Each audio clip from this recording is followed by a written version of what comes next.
Nesse Dia dos Pais, queria deixar uma palavra a você que é papai, mas claro que serve para todo mundo. Não serve só para os pais, mas principalmente para nós.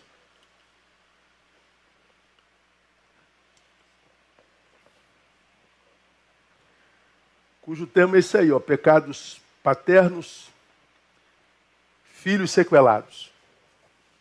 Eu me lembro que, alguns anos atrás, depois dessa experiência vivida diante de um acontecido com menores de rua, eu ministrei sobre essa palavra, não essa palavra, mas sobre esse episódio que eu vou compartilhar com vocês, aqui na nossa igreja, no passado. Alguém passava pelo centro da cidade e no centro da cidade do Rio de Janeiro tem muito... No Rio é chamado de trombadinha. Menores que fazem assalto, que roubam cordão, roubam bolsa, saem correndo. E o centro da cidade no Rio de Janeiro é sinistrão mesmo. E eu me lembro que, numa oportunidade no centro do Rio, alguns meninos pequenos tentaram roubar uma pessoa e roubaram essa pessoa. E essa pessoa começou a gritar no centro do Rio de Janeiro. Era uma pessoa com um pouco mais de idade. E as pessoas, para acalmar essa senhora que tinha sido roubada, se aproximaram dela. Fica tranquila, vamos chamar a polícia, tal, calma. E essa mulher, depois do pânico, ela foi tomada por uma ira. E ela começou a espraguejar.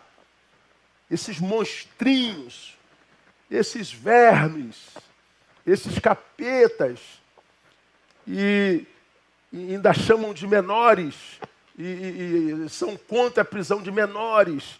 Nossa, mas ela botou a sua ira toda para fora, e acredito que a ira dela caiba, né?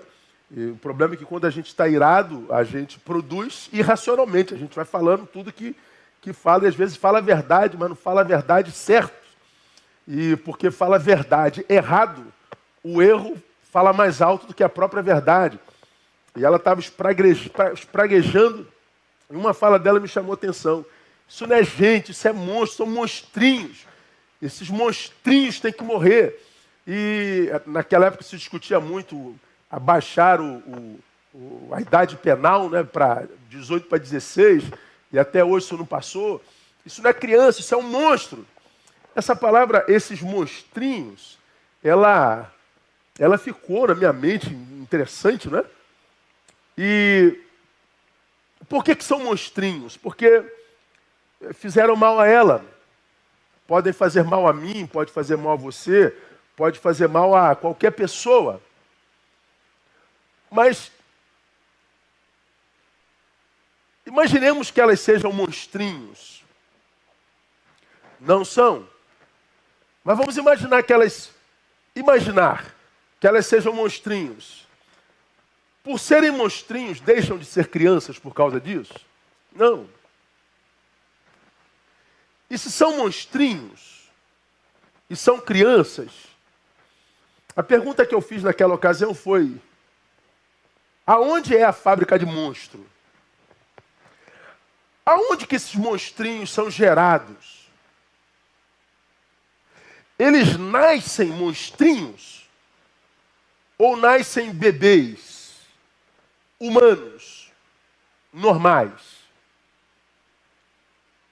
Se são monstrinhos, quem os gerou? O que é o pai de um monstro? O que é a mãe de um monstro? Se são monstrinhos, quem os pariu? Quem os gerou? Se são monstrinhos, são algozes ou são vítimas? Ou será que são ambos? É um caso a se pensar, porque apontar é sempre muito fácil, né? Principalmente quando nós somos o vitimizado. Apontar, acusar, xingar, humilhar, desmerecer, é muito fácil, basta ser um covardão, basta ser um ser que não se enxerga e que não imprime sobre si culpa alguma de coisa alguma. Como a gente vive na sociedade hoje, né? A sociedade está isso, a sociedade está aquilo, está uma porcaria. Bom, é possível que esteja. Agora, você tem culpa em alguma coisa disso? Eu tenho culpa, nós temos culpa. Será que nós temos ainda a competência para fazer a tal da meia-culpa? Ao invés de só apontar erro, de ser um denuncista, será que nós somos ainda competentes para admitir a nossa participação nisso? Eu acho que essa competência, ela já não existe mais na geração presente, mesmo naqueles de outras gerações que foram influenciadas por essa. Hoje o que a gente vive é denuncismo. Hoje a moda é acusar. Hoje a moda é xingar. Hoje a moda é apontar erro. Hoje a moda é mostrar o quanto o outro não presta. Mas quem acusa o outro de não prestar, presta de verdade? Quem acusa as crianças de monstrinhos, teria alguma culpa na formação dessas crianças? Aonde é a fábrica de monstros? Bom, é claro que eu e você sabemos a resposta, né? Seres humanos não nascem monstros, eles são transformados em monstros. Como disse Nelson Mandela, ninguém nasce odiando. Portanto, da mesma forma como nós aprendemos a odiar, nós podemos ensinar a amar. Nós nascemos iguaizinhos, seres humanos virgens na mente, no corpo e na alma. O que nos será enxertado a posteriori, a gente herda sobretudo da família. Então, muitas vezes nós estamos preocupados com os efeitos do mundo nos nossos filhos. E é uma preocupação constante e pertinente. Oh, meu Deus, que mundo nossos filhos herdarão? Essa preocupação qualquer pai e mãe tem. Mas uma outra preocupação que deveria nos acometer é não só na influência do mundo sobre nossos filhos, mas na influência dos nossos filhos sobre o mundo. A sociedade está perdida. Quem a levou à perdição? Aonde é a fábrica de monstros? Daí a ideia da gente refletir sobre esse tema, pecados paternos, filhos sequelados ou filhos monstrificados.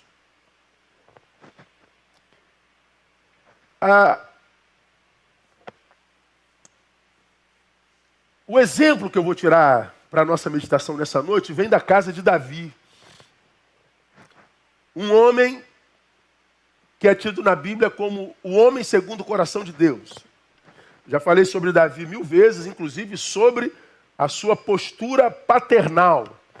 Mas eu queria traçar novos comentários, sempre novos ouvintes. Então vale a pena rever alguns conceitos da palavra e nessa oportunidade com relação aos pais.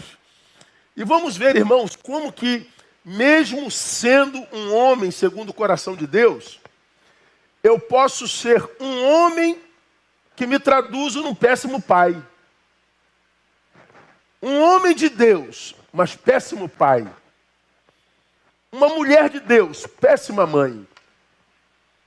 Um homem de Deus, péssimo gestor. Um homem de Deus, uma mulher de Deus, péssima gestora. Um homem de Deus, péssimo exemplo. Uma mulher de Deus, péssimo exemplo.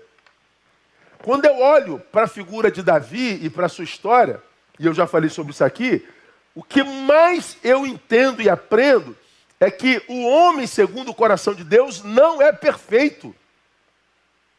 O homem segundo o coração de Deus não é aquele que não erra.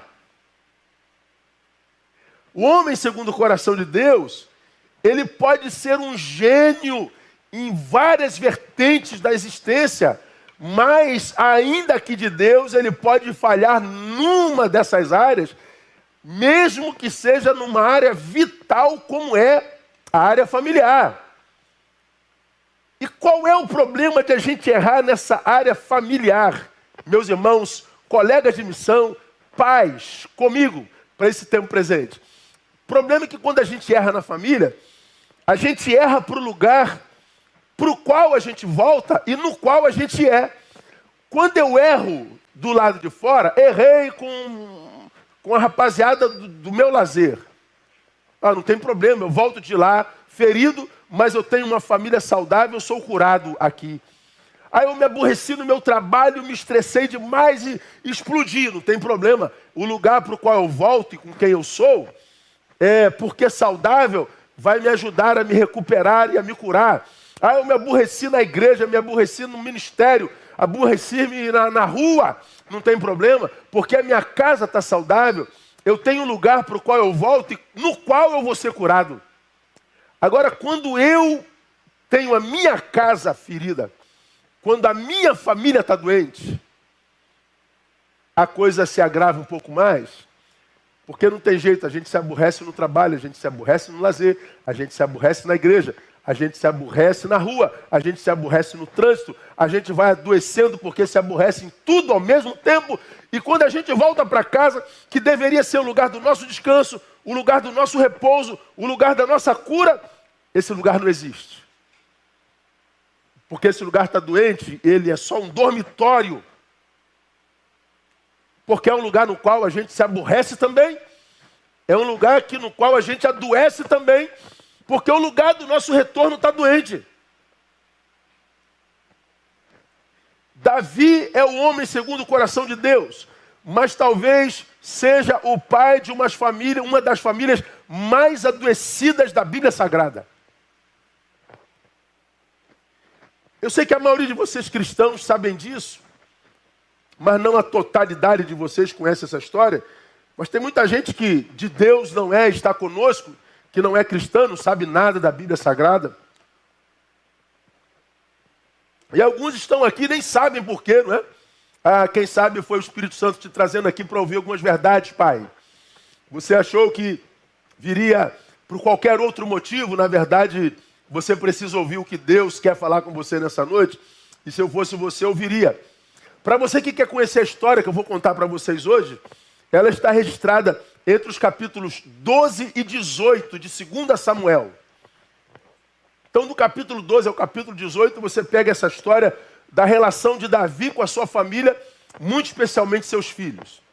E eu vou tomar uma passagemzinha por base, que é 2 Samuel 18:33, que é uma fala de Davi quando da morte de um dos seus filhos, chamado Absalão.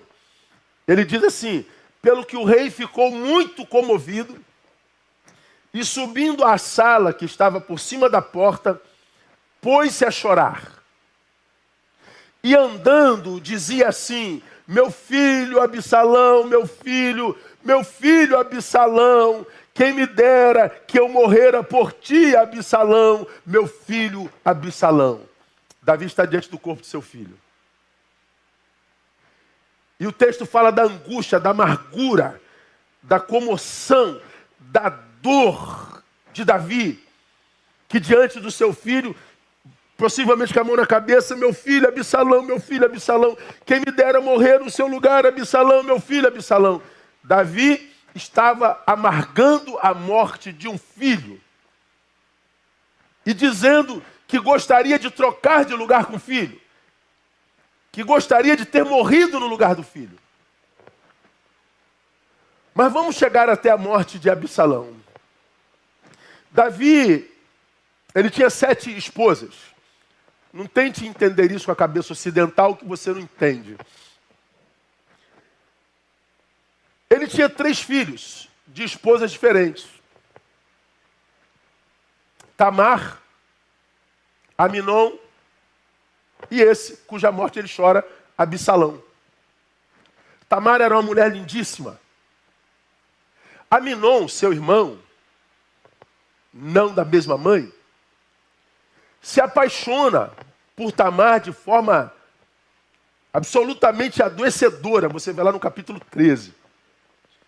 Ele é tomado por uma paixão que gerou um desejo sexual no menino. que ele dizia que não conseguia controlar, ele estava obcecado. Quando eu li o texto que fala sobre a história de Absalão, no capítulo 13, me lembrei de uma definição de Leandro Carnal sobre paixão. Leandro Carnal diz que paixão é uma infecção temporária para a qual o tempo é o remédio. Paixão é uma infecção temporária. Infecção é doença. E qual o remédio para essa infecção? O tempo. A paixão, da mesma forma como ela vem intensa, ela some. O tempo é o remédio. Bom, Absalão, Aminon, estava tomado por essa paixão por Tamar. E ele fica obcecado, ele queria possuir Tamar. Ele tem um amigo chamado Jonadab, e ele conta dessa paixão. E aí eles têm uma ideia. Por que você não pede ao seu pai para mandar Tamar lhe fazer uma visita? Finja que está doente, acamado. E Tamar cozinha muito bem, principalmente bolos. Fala com o teu pai para ela vir fazer um bolo para você, porque você está doente. Quando a gente está doente, a gente tem algumas regalias, né? Por isso muita gente se faz de doente hoje, porque a doença traz bônus. Aminon se fez de doente.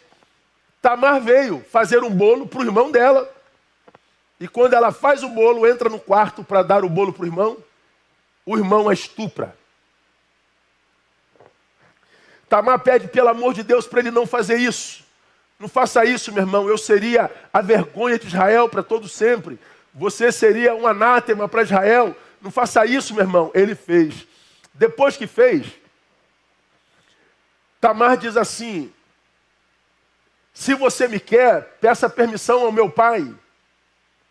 E ele permitirá que eu seja sua. Olha que coisa era a lei naquela época. O rei poderia permitir que irmãos de famílias de mães diferentes casassem. Não, ele não estava amando, ele estava apaixonado. Tanto que depois que ele estupra a mulher, diz o texto que ele tem nojo dela. E ele a manda embora, ela diz: não faça isso comigo, eu vou ser humilhada para o resto da vida, some daqui. Tamar saiu, maculada e com a vida destroçada. Davi sabe do acontecido, se cala. Absalão, irmão de sangue de Tamar, depois de 2 anos do acontecido, indignado pelo silêncio do pai, resolve se vingar de Aminon. Todos acharam que a impunidade havia se estabelecido, todo mundo esqueceu, 2 anos se passaram, mas o coração de Absalão estava remoendo aquilo por 2 longos e eternos anos. E ele estabelece um plano de vingança contra Aminon. E ele então vai para o tempo da caça com seus amigos e pede a Davi autorização para levar Aminon consigo. Davi desconfia. Por que você quer seu irmão? Na verdade, pediu o irmão e todos os amigos dele. Aí Davi pergunta: mas por que todos os amigos? Não, se não dá todos os amigos, porque eles estão trabalhando, pelo menos meu irmão, porque ele queria o irmão. Bom, Aminon vai com Davi, com Absalão. E o que acontece? Eles iam caçar. O que Davi e Aminon não sabiam é que a caça era o irmão. E Absalão com seus servos matam Aminon. Como você já me ouviu falar aqui, o homem, segundo o coração de Deus, tem em casa uma filha estuprada, um filho estuprador, um filho assassinado e um filho assassino. Absalão, ele, depois de matar Aminon, suscita a ira em Davi, e ele foge para a casa do seu avô, Talmai, que era pai de uma das 7 esposas de Davi, que não era a principal. Talmai, que não gostava de Davi, enche o coração de Absalão, e Absalão vai pelas beiras do reino, diz o texto, roubando o coração de seus súditos. Ele vai minando o reinado de seu pai. Como acontece em muitas igrejas, alguns obreiros vão minando o coração de alguns líderes contra o pastor presidente para abrir uma nova congregação. Absalão foi roubando o coração do rei, dos súditos de Davi, de modo que consegue êxito, e ele faz um levante no reino, toma o reino de seu pai Davi. Davi tem que fugir para salvar a sua vida. Depois de algum tempo, Davi volta, estou encurtando a história, tá? Toma o reino de Absalão de novo, Absalão foge. A história diz, já lá pelo capítulo 15, capítulo 16, que ele está em fuga no seu cavalo, era muito cabeludo. Ele passa embaixo de uma árvore frondosa, ele se abaixa para passar embaixo de um galho, mas o seu cabelo esvoaçante agarra no galho, o cavalo passa e ele fica pendurado. O general de Davi, que tinha ordem para trazer o menino vivo, odiava tanto o menino por causa do que ele fez com Aminon e com o seu pai, que ele atravessa ali a espada e ele mata o filho de Davi. Davi então tem uma filha estuprada, um filho estuprador, um filho assassinado, um filho assassino, um filho que lhe fez um levante e outro filho assassinado. Que família é essa, irmão? É a família do homem segundo o coração de Deus. Eu e você poderíamos olhar para Tamar, ou melhor, para Aminon, e dizer, é um monstro. Um irmão que estupra uma irmã é um monstro. Um irmão que mata outro irmão é um monstro. Onde é a fábrica desse monstro? A fábrica de monstro é a casa do homem segundo o coração de Deus. É a casa de Davi. Quem formou esse monstro? Davi. O homem segundo o coração de Deus. Aí eu pergunto, eu posso, como Neil, perder minhas filhas? Se Davi, que é o homem exemplo para Deus, teve a família que ele teve, imagina eu. Imagina você, imagina qualquer um de nós. Qualquer um de nós é capaz de gerar monstrinhos. Qualquer um de nós é capaz de gerar gente que será vergonha para nós, que será tristeza para nós, que será desgraça para nós. Pecados paternos, filhos sequelados. Eu queria compartilhar com vocês, irmãos, nessa oportunidade, os pecados que eu encontro na vida de Davi, que fez da sua casa o que foi a sua casa. Pecados no pai Davi, que fez dos seus filhos o que eram seus filhos. E que, se cometidos por mim, por você, pai, podem sequelar os nossos filhos, sim. E muitas vezes de forma irreparável. Que pecados são esses? Primeiro, o pecado da omissão. Omissão. Davi foi um homem de Deus, mas foi um pai absolutamente omisso. Primeiro, Aminon estupra Tamar. O que Davi faz? Nada. Ele se cala. Ele se omite. 2 Samuel 13, 21. Esse texto eu não mandei para aí, painel, desculpa. Esse e o próximo. O 13, 37. O 13, 21 diz, quando o rei Davi ouviu todas estas coisas, que coisas? De que o seu filho havia estuprado a irmã. Quando Davi ouviu estas coisas, muito se lhe acendeu a ira. O texto bíblico diz que Davi foi tomado por uma ira, por uma indignação, por uma raiva, imaginando como que meu filho foi capaz de fazer isso com a própria irmã. Que filho é esse que eu tenho dentro de casa e que eu não percebi que era assim? Como eu não percebi que meu filho carregava isso dentro do seu peito, na sua mente? Como eu não pude ser capaz de ter alguém dentro de casa que eu não imaginei ser capaz de? Davi fica irado, mas o que Davi faz? Ele não faz nada.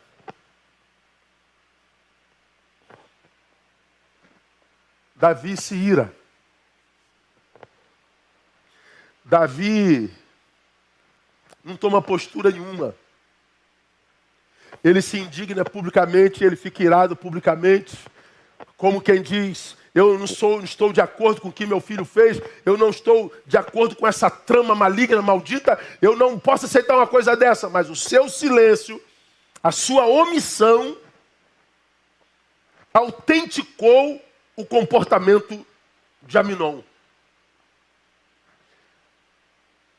A sua omissão gerou impunidade sobre um filho que nesse instante precisava ser punido.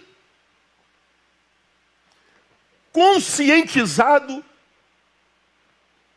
da produção que fez. Quantos de nós, amados, temos agido como Davi? Quantos de nós temos filhos em casa que a gente percebe que a gente não conhece? Que a gente percebe com comportamentos, falas, caráter, que não foram ensinados por nós. Quantos filhos temos em casa que a gente percebe que os valores de fora estão falando muito mais alto do que os de dentro. Mas a gente não troca ideia. A gente finge que não vê. Nós dizemos para nós mesmos, é assim mesmo. Nós fazemos, como diria meu pai, olhos de mercadores. Nós nos omitimos. Essa semana eu li um texto, está me vendo aqui a memória agora, eu não vou lembrar o nome do texto que rodou nas redes aí. Se eu vi, claro que a maioria de vocês viu, né? Filhos do quarto.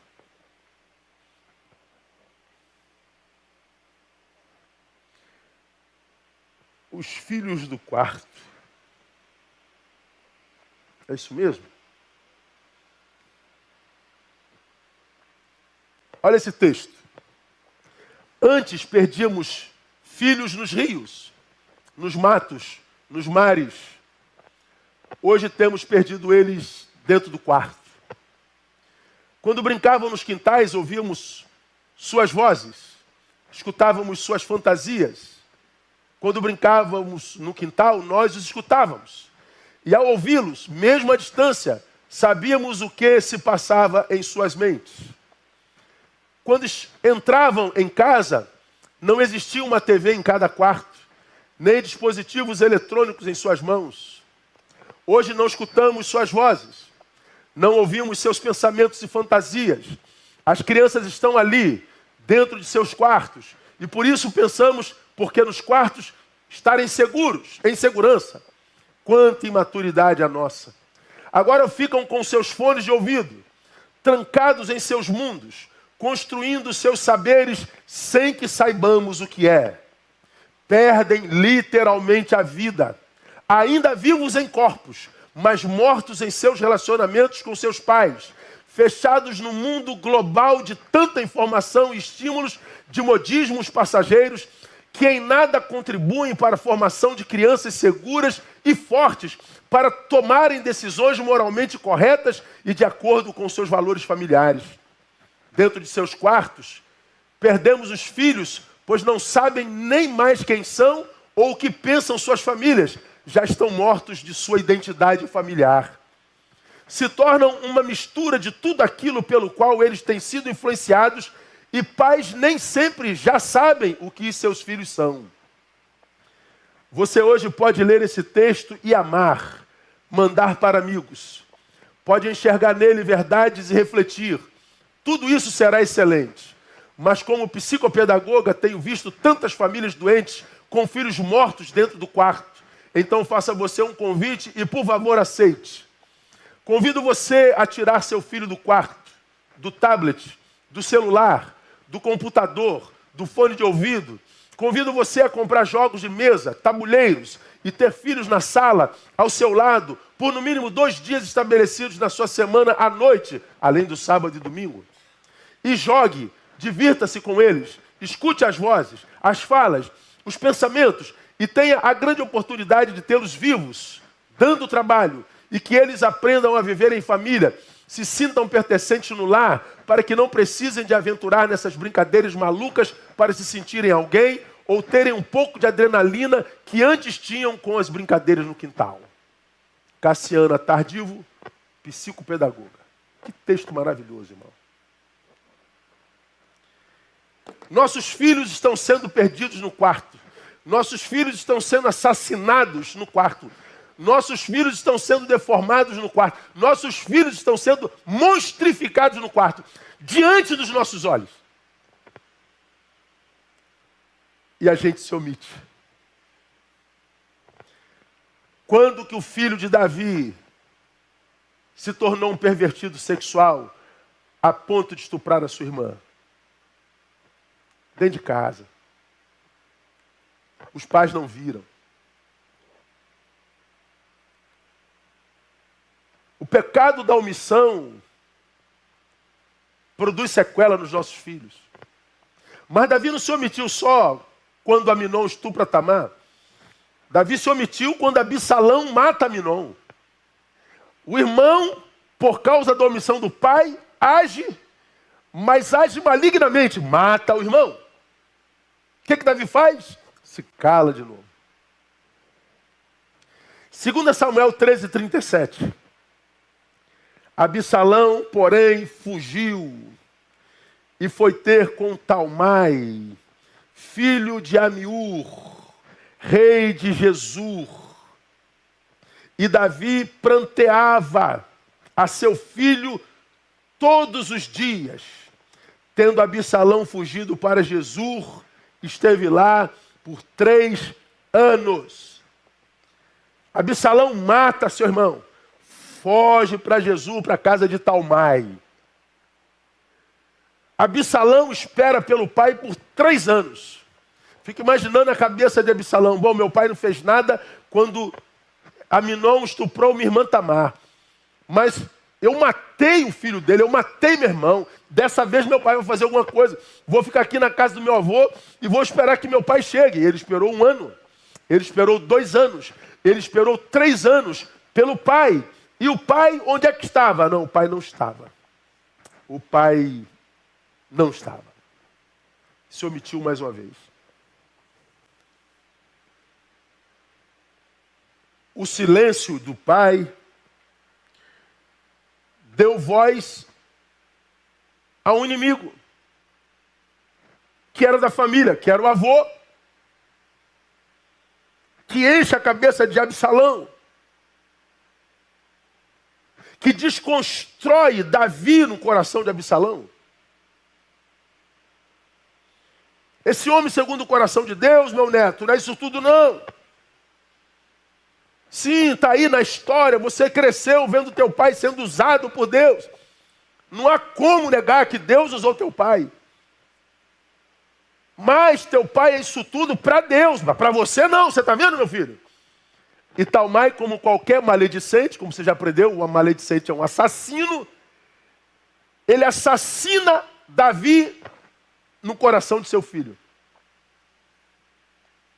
E se você quer saber, irmão, para mim, a maledicência tem sido, e o maledicente tem sido o grande assassino de nossos filhos. Quantos nossos filhos veem seus pais sendo mortos no seu coração por causa de falsas amizades? Quantos de nós, pais, estamos sendo assassinados no coração dos nossos filhos por causa da nossa fé? Quantos de nós estamos sendo assassinados no coração dos nossos filhos porque nós não estivemos presentes nos momentos mais angustiosos, mais escabrosos, mais dolorosos da vida dos nossos filhos? Quantos inimigos nossos circundam nossos filhos? Inimigos que nós nem sabemos que temos. Inimigos que nós nem imaginamos que inimigos são. É aquela gente que sofre com a tua prosperidade. É aquela gente que sofre com a tua família. É aquela gente que sofre com a tua intimidade com Deus. É aquela gente que sofre com o amor que você detém das pessoas. Gente que te odeia, mas que se inspira em você E que mais do que querer ser igual a você, quer que você seja deformado e derrotado. E se eles puderem usar o filho para atingir você, eles usam. E eu vejo isso acontecer, irmãos, o tempo inteiro, lidando com multidões. Mas aonde que eles encontram espaço para nos matar no coração do filho? Na nossa missão. Gravei um vídeo agora no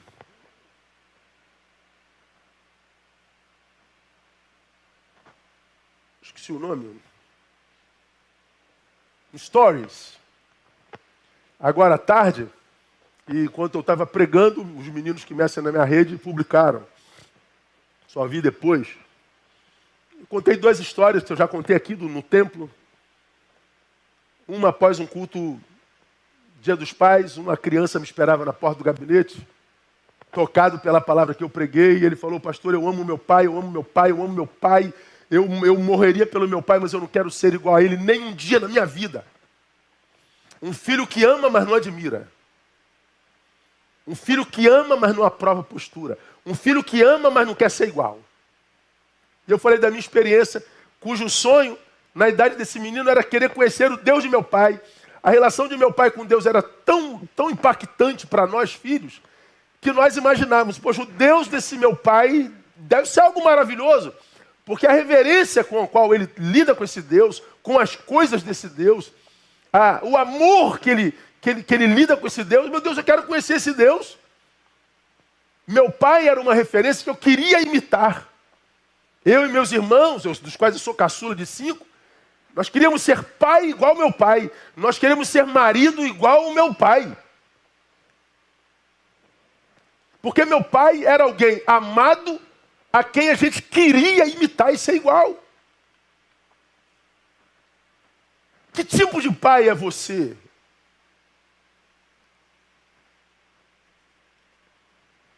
É alguém cuja presença e inserção na família cativa o amor do filho e a admiração? Ou você é aquele pai ausente, egoísta, individualista, hedonista, tudo que é ista no mundo, e que relega a tua família, a criação do teu filho para terceiros, que é amado pelo filho, mas não admirado? São monstrinhos. Aonde é a fábrica de monstro? Quem transformou aquela criança num monstro? Omissão paterna faz isso.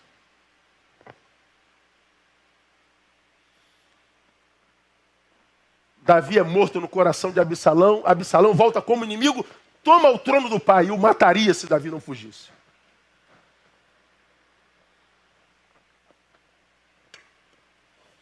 Está no trono por um tempo. Davi reúne seus exércitos, a sua tropa e toma o trono de novo, e Absalão foge. Mas quem vai atrás de Absalão não é Davi, de novo. Davi não falou assim: não, agora quem vai resolver isso sou eu, não é possível. Eu já me omiti demais. Quem quer fazer bem feito, faz ele mesmo. Eu vou atrás do meu filho. Não, ele manda o general. Não toque no meu filho, viu, general? Quero o vivo aqui. Só que aquele general já estava por aqui com Absalão.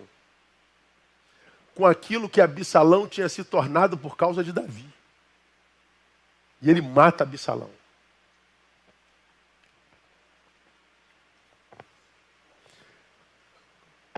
Quando chega a notícia de que Absalão está morto, Davi então é tomado por comoção, como nós acabamos de ler no início desse sermão. Absalão, meu filho, Absalão, Absalão, meu filho, quem dera morrer no teu lugar, Absalão. Absalão morreu por causa do silêncio do pai. Pecados paternos produzem sequela nos nossos filhos.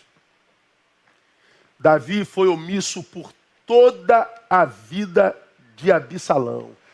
Então, meus amados irmãos, nós que recebemos essa missão tão gloriosa, devemos aprender que pai que se omite na criação do filho, com certeza chorará a sua perda.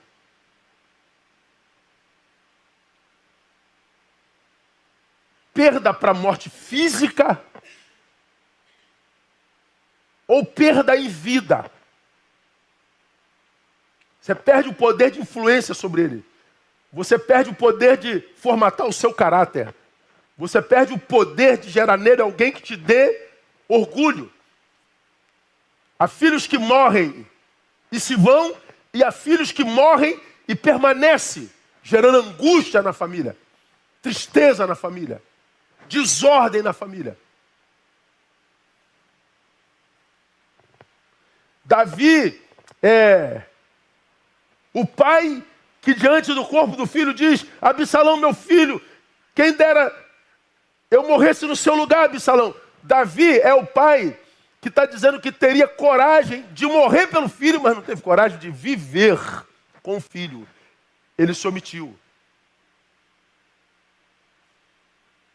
Era o pai que não tinha tempo para o almoço, era o pai que não tinha tempo para um jantar, era o pai que nunca tinha dinheiro para uma viagenzinha, para um passeiozinho, que não tinha dinheiro para um churrasquinho, que não tinha tempo para um futebolzinho, que não tinha tempo para nada. Pai omisso.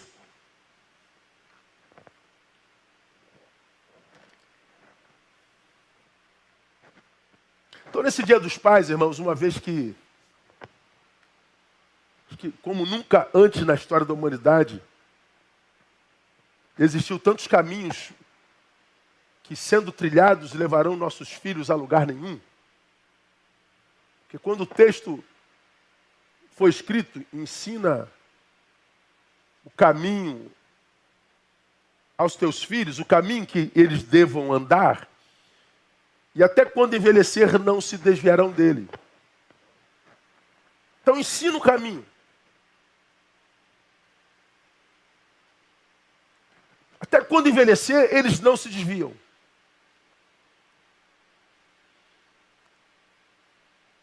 Há um caminho a ser trilhado.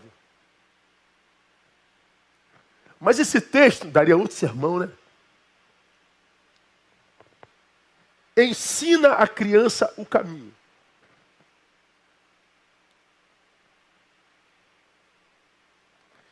E a ideia do texto lá de Eclesiastes é andar com o filho no caminho que quer ensinar. Então, não é ensinar só o caminho, mas no caminho. É presença paterna. Não é de longe dizer o caminho é aquele lá, ó filho. Aquele lá, ó. Ó, não, isso aqui é ensinar qual o caminho. Mas o texto diz, ensina o caminho.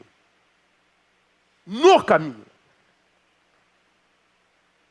Que o teu filho no caminho tenha em você uma referência que ele pode comparar quando aqueles no caminho tentarem desvirtuá-lo.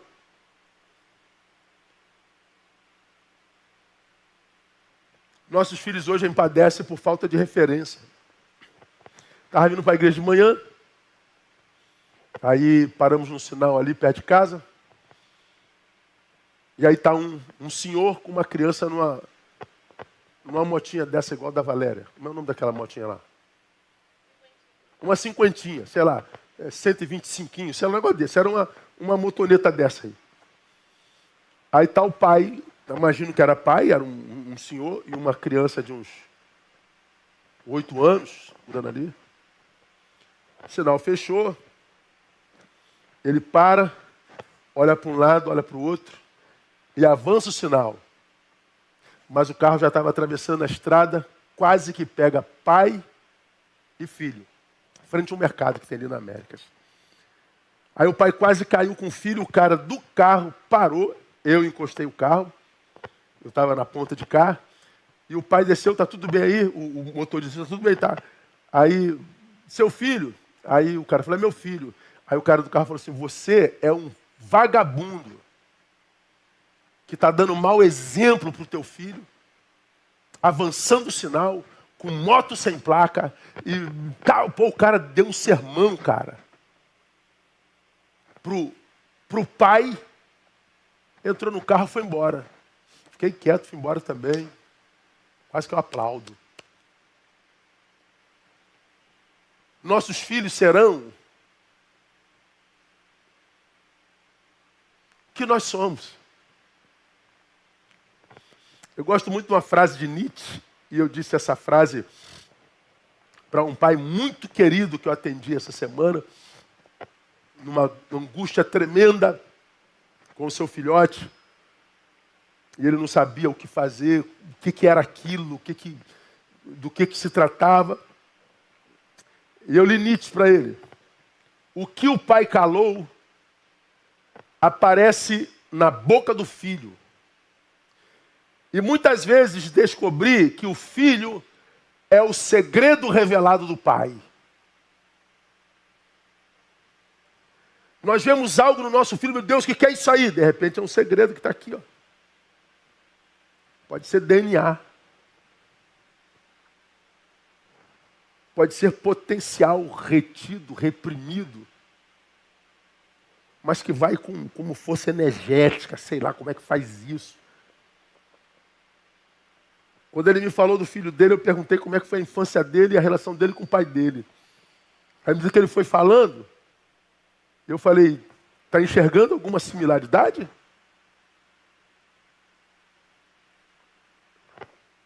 E, caramba, eu fui pontuando a similaridade. Eu falei, esse filho que pode estar te dando muito trabalho com essa pouca idade, pode ser o filho que Deus te deu para te tratar. Porque o que ele pratica agora, você praticou lá atrás e reteve isso no teu peito. O que calou em você está se revelando no filho. Não tem jeito, irmão. Nossos filhos são nossa herança. É nossa semente. É a extensão de nós mesmos. E não adianta culpar os nossos filhos e nos eximirmos de culpa total. Aí alguém pergunta assim, mas pastor, é possível que uma família extremamente equilibrada, uma família extremamente saudável, produza um filho que se perca? Claro que é possível. As exceções existem em qualquer lugar, mas não é regra. Claro que eu conheço gente que tem família extremamente saudável, equilibrada, balizada de Deus, e que o filho foi uma ovelha contrária mesmo. Porque embora nossos são totalmente outro, mas esse totalmente outro nosso é alguém sobre quem nós temos a obrigação de estar presente e influenciar. O pecado da omissão sequela nossos filhos. Mas tem um outro pecado em Davi, o pecado da transferência. Pecado da transferência. Dá para explicar, pastor? Dá também. Primeiro, nós já falamos, ele transferiu o carinho devido ao filho para terceiros. 18:5, 2 Samuel. E o rei deu ordem a Joabe, a Abisai e a Itai, dizendo, tratai brandamente, por amor de mim, o mancebo Absalão. Trata com carinho lá o moleque. Pega leve lá, o moleque está meio revoltado. E todo o povo ouviu quando o rei deu ordem a todos os chefes acerca de Absalão. Mas o que Joabe fez? Matou o moleque. Davi transfere o carinho que ele devia ao seu filho para os seus funcionários. Cuida bem dele, tá? Faz um carinhozinho. Trata brandamente. Tenha paciência com meu filho. Ou como quem diz, cumpre lá o papel que eu deveria ter cumprido. Ele transferiu o carinho devido ao filho a terceiros. Irmão, guarda uma coisa na sua cabeça aqui. Todo ser humano precisa de carinho. O filho precisa do carinho do pai. Isso aqui eu posso falar com propriedade, irmão. Quando o assunto é carinho. Porque aí você vai pensar assim, pastor, eu não sou um cara melado, meloso, que denga, que passa a mão, beijoqueiro. Eu não sou assim. Eu não sou esse pai melado. Eu não sou esse pai babão. Eu não sou esse pai beijoqueiro. Eu não sou esse pai que fica passando a mão na cabeça da cria o tempo todo. Andréia é. Já falei aqui no culto da família, a família Figueiredo é a família beijoqueira, abraçadeira, ajuntadeira. É aquela família que está junto o tempo todo, que se beija o tempo todo, abraça o tempo todo. Bonito de se ver. Tu não sabe quem é mãe, quem é filho, quem é irmão, é uma comunhão bonita de se ver. Reuni as famílias, Figueiredo toda, da Lina, da Ruth e de todo mundo. 40 pessoas no Natal. Aí André chegava e beijava uma a uma. Já falei isso aqui no púlpito. Quando chegava lá na 40ª, já estava na hora de ir embora. Aí ela beijava todo mundo de novo para se despedir. Falei, meu Deus, é muito beijo, gente. Sangue de Cristo. Chegava Neil, o genro. Boa noite a todos. Boa noite, Neil, boa noite. Na hora de ir embora, boa noite a todos. Boa noite, Neil. André beijava todo mundo. Aí eu, meu Deus do céu, eu tinha que ser mais beijoqueiro, né? Eu tinha que ser mais dengado, mais doce. Talvez, né? Mas sou? Não sou. A André tinha que ser mais racional, né? Para pegar mais pesado um pouquinho. Para não passar a mão quando fez besteira. Não sei, mas ela é racional assim, não. Ela é como ela é, eu sou como eu sou. Você é como você é. Eu acho bonito aquele paizão melado, que curte, que baba e que bacana. Mas como é que a gente faz se a gente não é melado? Significa dizer que a gente não pode ser carinhoso, que a gente não tem como ser carinhoso, que a gente não tem como fazer com que nossos filhos percebam o nosso amor, o quanto são importantes. Mas é claro que tem, meu Deus do céu. A palavra carinho é uma palavra latina. É a palavra carus. Carus. Que traduzido literalmente é caro. Carinho é o diminutivo de caro. Mas etimologicamente, caros é de alto custo, de alto valor. Carinho tem a ver com o reconhecimento da preciosidade. Carinho tem a ver com o reconhecimento do quanto é importante. Não é só melar, babar e beijar, porque tem um monte de gente que mela e beija e baba, mas na hora das angústias não está presente. E por causa da omissão, tenta comprar o filho com essa melação. Filhos precisam de carinho, mas um carinho que vai para além do melado.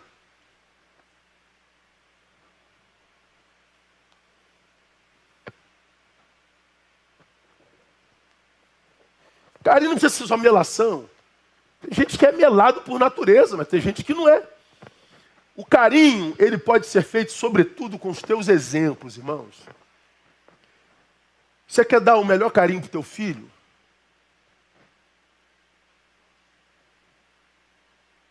Seja alguém a quem ele pode apontar quando ele precisa de uma referência de integridade. Seja alguém para quem ele pode apontar quando ele precisa de uma referência de marido. Você quer dar um carinho maravilhoso para o teu filho? Ama a mãe deles.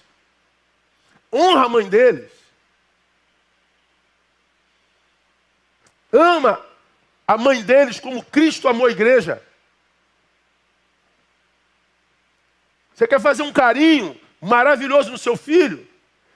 Seja alguém que ele possa apontar quando o assunto é amor a Deus, fidelidade. Seja alguém para que seu filho que convive com você possa conhecer de tal forma que quando do lado de fora disserem alguma coisa totalmente contrária ao que você é, seu filho diz assim, ó, o que vocês pensam não significa nada, porque vocês imaginam meu pai, eu sei quem ele é. Principalmente para nós, figura pública. Que somos alvo da língua alheia o tempo todo. Como que eu faço carinho, meu filho? Seja alguém que diga assim, isso é verdade, meu filho, minha filha? Claro que não, pai, eu sei quem é o senhor. Pronto, acabou. O resto do mundo que se exploda.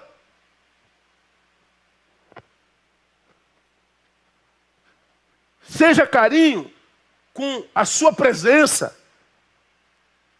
Seja alguém em quem teus filhos se sintam seguros. Seja alguém para quem os filhos, olhando, veja alguém responsável, alguém de caráter, alguém que tenha domínio próprio.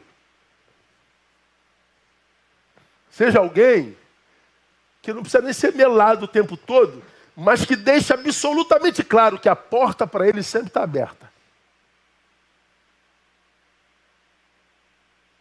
Que você é acessível.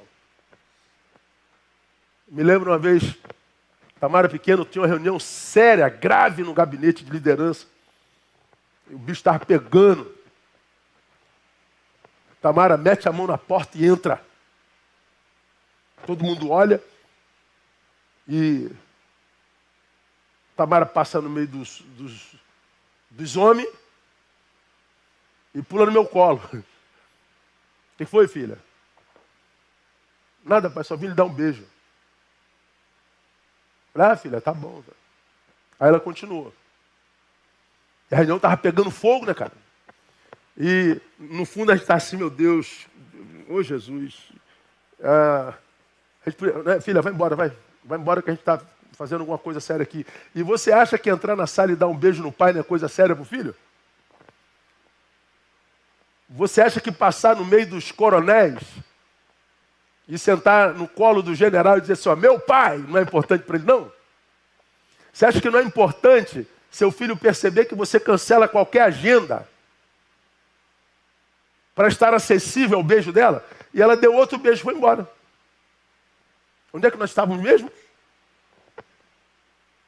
Bora, quem não tem isso com o filho, fala assim, pô, numa reunião tão séria dessa, para a reunião para uma besteira dessa.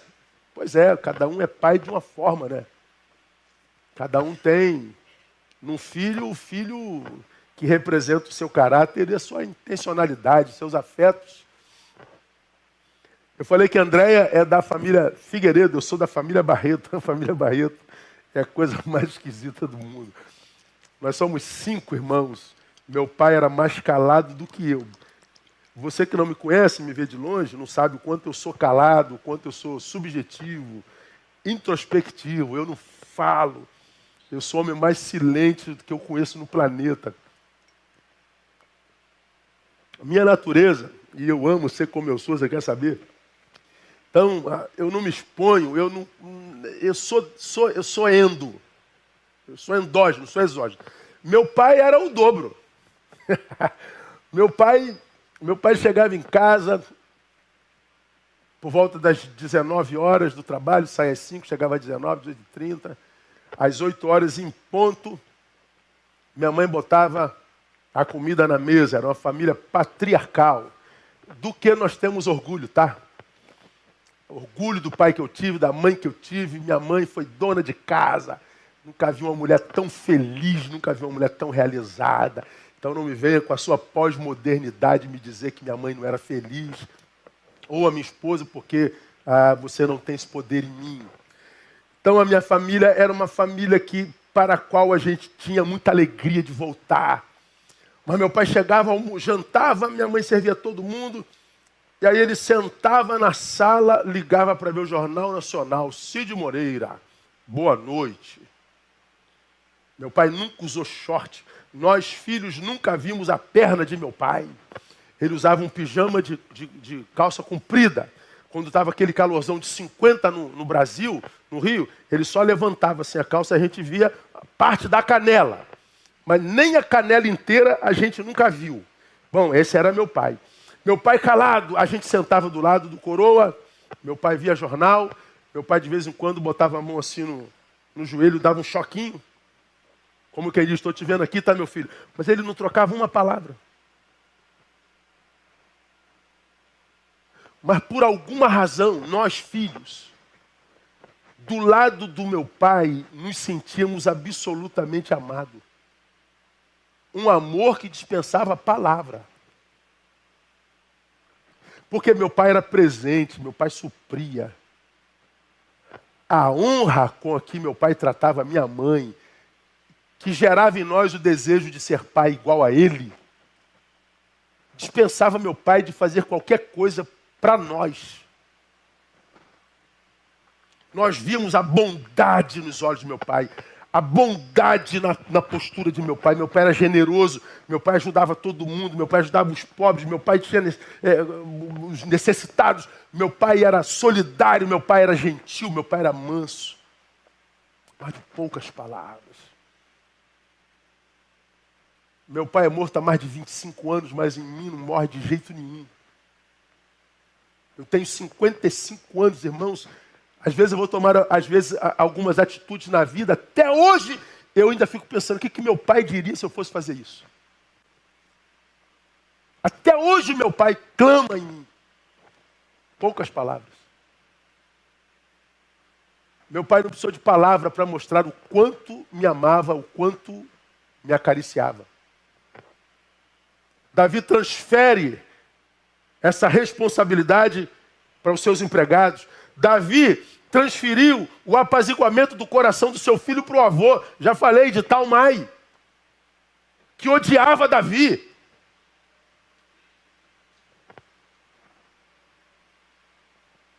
Meu irmão estupra minha irmã. E o ódio cresce em mim para o meu irmão. Esse ódio é amplificado por causa da impunidade perpetrada pelo meu pai. O silêncio do meu pai me fez odiar mais ainda, não só a Minon, mas a meu próprio pai. E eu vou para a casa do meu avô. Davi fala assim, eu não vou aparecer não, porque o avô, casa de avô é céu, né, irmão? Casa de avô é melhor do que pai.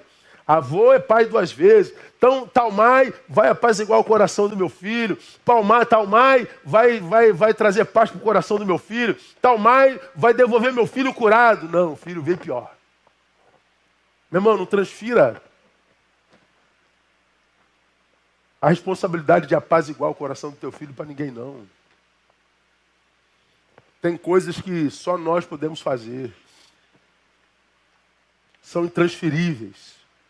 E mais, transferiu a necessidade de repreensão do filho para terceiros. No capítulo 13, verso 21, ele tinha que ter repreendido seu filho, não fez. Quando o rei Davi ouviu todas estas coisas, muito se lhe acendeu a ira do estupro de Tamar. Diz que ele ficou irado. Indignou-se, mas não agiu. Se omitiu, não disciplinou, não fez nada. A gente fica perguntando assim, né? Pô, como é que Davi, pastor, o homem segundo o coração de Deus, agiu com tanta omissão, com tanta transferência? Meu Deus, problemas absolutamente graves. Não sei, talvez Davi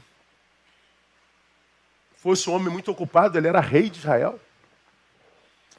Pais ocupados do lado de fora transferem responsabilidades intransferíveis do lado de dentro.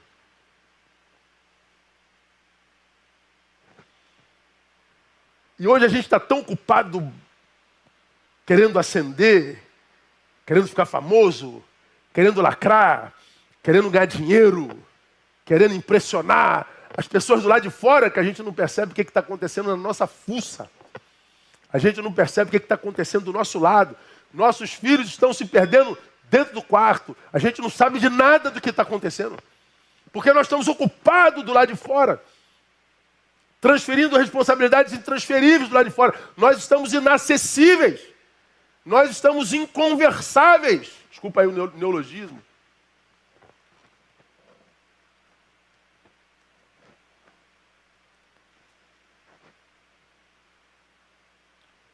Temos uma geração de filhos órfãos de pais vivos. É triste quando os pais estão ausentes, porque ausentes mesmos, morreram.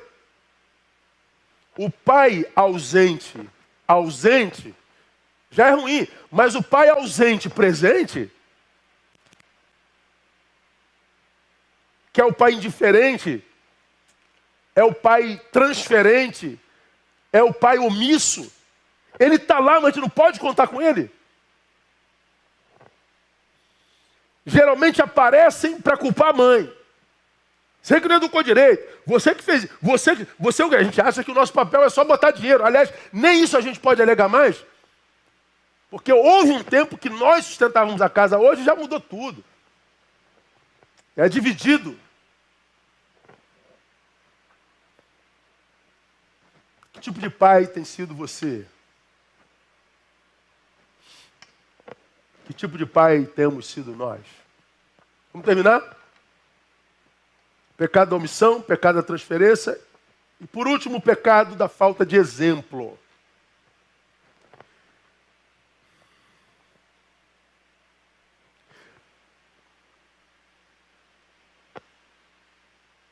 A desgraça de Davi começou com a sua história com Batseba, que todos nós conhecemos bem.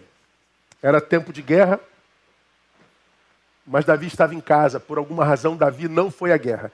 E os reis iam à guerra. Davi estava em casa. Uma vez ele estava na varanda, enquanto seus soldados estão matando e morrendo. A mulher de Urias, um de seus generais, belíssima, aparece na varanda nua. Davi é tomado pelo mesmo sentimento que tomou Aminon lá na frente. Aminon desejou a irmã, Davi desejou a mulher do seu general. E ele fica tão louco que ele possui a mulher do seu general, a engravida, e desesperado com a gravidez, ele manda chamar o general da guerra para tirar um dia de folga para se deitar com a mulher, para que quando o menino nascesse ele tivesse a impressão de que o filho era dele. Só que Urias disse: eu não vou ficar em casa, meu rei, com todo respeito, com meus soldados na guerra. Eu não vou para casa. Então não tinha como dizer que o filho era de Urias. Então o que Davi faz, o homem segundo o coração de Deus? Manda que Urias seja posto na frente de batalha. Os comandantes vão atrás. Mas ele deu um ordem, coloca ele na testa da tropa. E ele foi o primeiro a morrer. Batseba tem filho. E vem a desgraça sobre a cabeça e sobre a casa de Davi.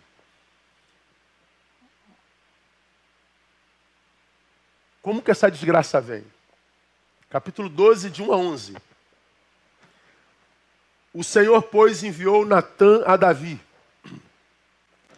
E entrando ele a ter com Davi, disse-lhe: havia numa cidade, meu rei, 2 homens, um rico e o outro pobre. O rico tinha rebanhos e manadas em grande número, mas o pobre não tinha coisa alguma, senão uma pequena cordeira, que comprara e criara. Ela crescera em companhia dele e de seus filhos, do seu bocado comia, do seu copo bebia e dormia em seu regaço, e ele a tinha como filha. Chegou um viajante à casa do rico, e este, não querendo tomar uma das suas ovelhas e do seu gado para guisar para o viajante que viera a ele, tomou a cordeira do pobre e a preparou para o seu hóspede.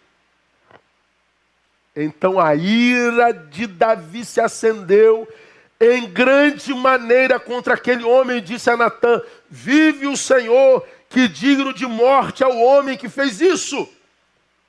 Pela cordeira restituirá o quádruplo, porque fez tal coisa e não teve compaixão. Então disse Natã a Davi: esse homem és tu. Assim diz o Senhor, Deus de Israel: eu te ungi rei sobre Israel, Livrei-te da mão de Saul, te dei a casa de teu senhor e as mulheres de teu senhor em teu seio. Também te dei a casa de Israel, a de Judá. Entenda o que era a lei lá. Como rei, ele poderia ter a mulher do general. E a mulher que quisesse no reino. Como Aminon podia ter Tamar. Mas eles preferiram ir pelo caminho da iniquidade.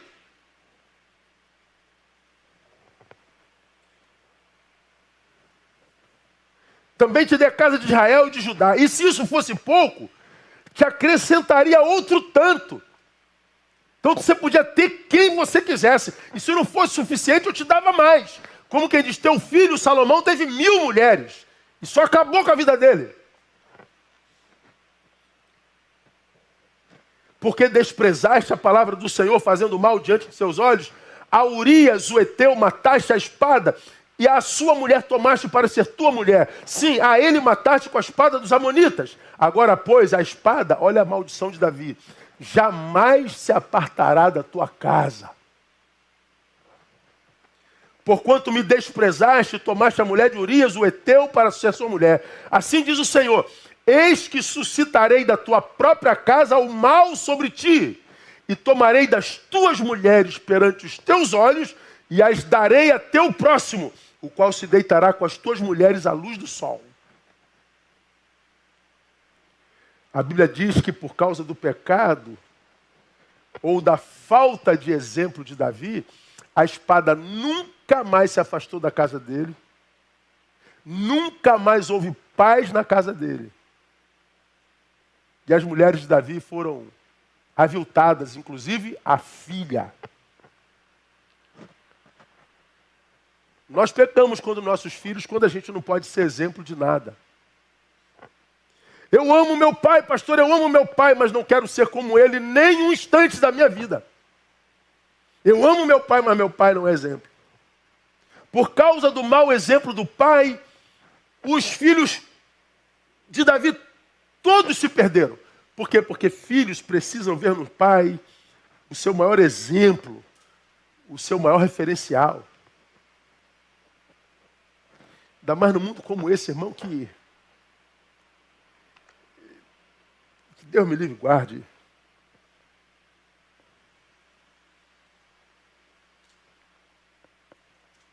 Quando teu filho olha para você e vê a forma como você trata seus antagonistas, o que teu filho pensa? Quando teu filho olha para você e vê a forma como você lida com as coisas de Deus, o que ele pensa? Quando seu filho olha para você e vê a forma como você lida com dinheiro, o que seu filho pensa? O que seu filho pensa?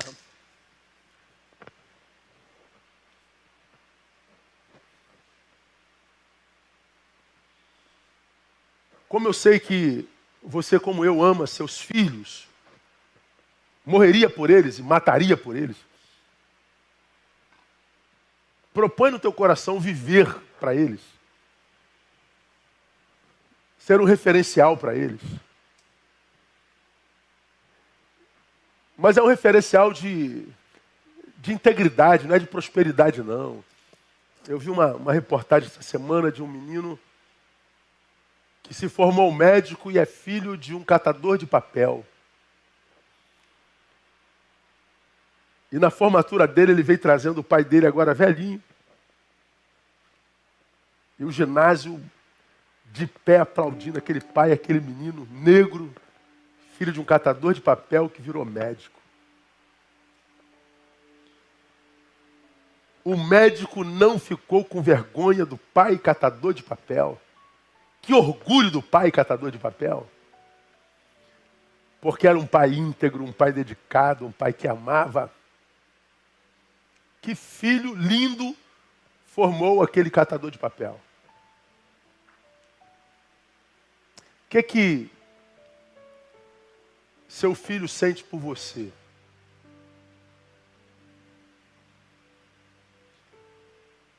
Quando seu filho olha para você, ele pensa no quê? Se nós amamos nossos filhos, amemos em vida, não espera que o filho morra seja emocionalmente ou biologicamente, existencialmente.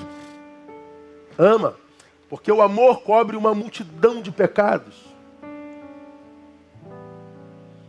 A Bíblia diz que o amor é forte como a morte.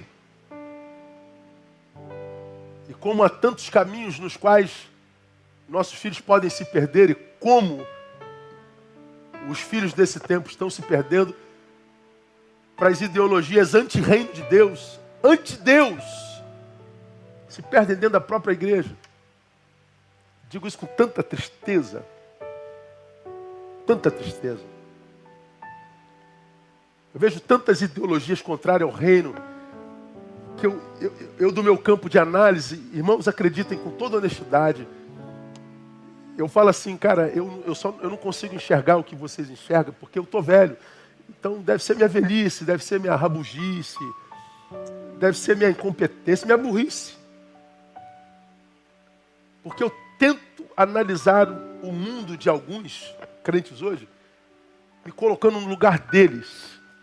Deixa eu ver, cara, se o que eles estão vendo, que é tão antagônico a mim, ou a forma como eu leio a palavra, como eu prego a palavra, será que eu estou errado? Deixa eu me colocar aqui no lugar dele, eu não consigo.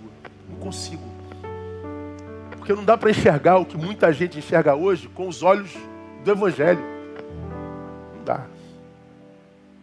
Vou brigar, vou discutir, vou entrar em polêmica? Eu não.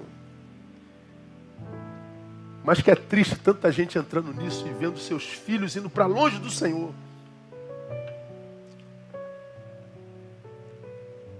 Eu acho que o futuro da igreja evangélica no Brasil é temerária, porque parece que a gente vive uma experiência muito interessante. Por exemplo, o povo que saiu do Egito morreu no deserto. Quem ouviu a promessa de Canaã foi o povo que estava no Egito. Esse povo que estava no Egito morreu no deserto. O povo que nasceu no deserto não conheceu o cativeiro. E não foi o povo que ouviu a promessa. Não foi o povo que viu as 10 pragas. Não foi o povo que viu a morte passando nos arraiais, levando os primogênitos, com exceção dos que tinham a marca do sangue. Porque os que viveram isso morreram no deserto. Os que nasceram no deserto não tinham a mesma experiência com o Senhor. E esses que entraram em Canaã se corromperam com os deuses daquela terra. Por que se corromperam com os deuses daquela terra? Porque eles não conheciam mais o Deus de seus pais. Eu não sei se os filhos das minhas filhas conhecerão o Deus do pai dela.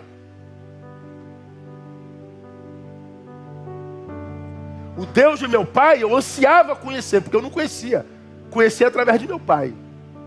Meu sonho é que eu sei que minhas filhas conhecem ao Senhor, que elas não se deformem tanto nesse tempo, a ponto de impedir que os seus filhos conheçam o Deus de seu pai. E com essa qualidade de crente que a gente tem hoje, absolutamente mundano, sequestrado pelo presente século, que faz de Jesus um discurso ideológico, mas sem capacidade de ser imitado, não sei o que será de nós. Como eu não sei o que será de nós, cuidamos do nosso filho. Cuida do teu filho, cuida da tua filha. Seja um referencial de homem de Deus. Que os nossos filhos se percam, não por nossa causa. Que os nossos filhos não queiram amar a Jesus, mas não por nossa causa. Que os nossos filhos se percam, mas não por falta de exemplo.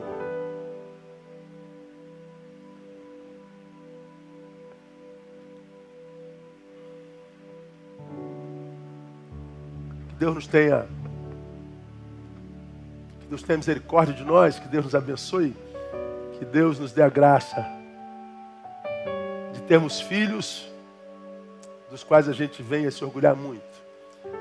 Que Deus nos dê a graça de termos filhos muito melhores do que nós, filhos muito mais apaixonados por Deus do que nós, filhos muito mais relevantes do que nós, filhos para a glória de Deus. Parabéns, Pai. Que Deus te abençoe, te dê graça e sabedoria. Vamos orar. Obrigado, Deus, por tua palavra. Obrigado por tua bondade, por tua generosidade. Obrigado por tua paternidade. 1000 vezes obrigado. Obrigado por Tamara, obrigado por Thaís. Obrigado pelos pais aqui presentes. Obrigado pelos pais que tivemos. Obrigado por esses homens que tu colocaste nas nossas vidas. E o que eu te peço a Deus nesse final de culto aqui, se porventura alguém cujo pai não foi referencial, antes pelo contrário, que tu possas guardar esse filho e abençoá-los através de outro alguém.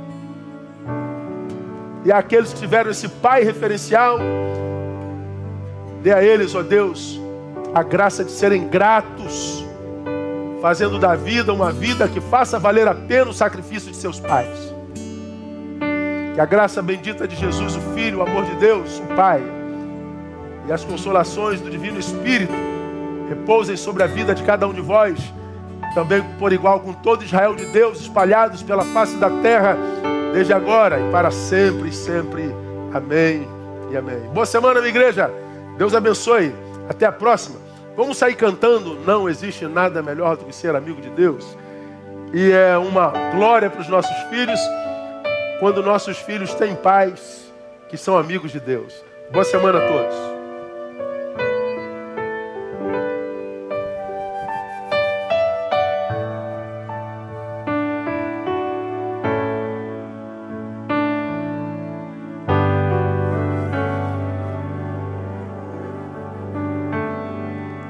Não existe nada melhor do que ser amigo de Deus, caminhar seguro na luz, desfrutar do seu amor, ter a paz no coração, viver sempre em comunhão e assim perceber a grandeza do poder de Jesus, meu bom pastor.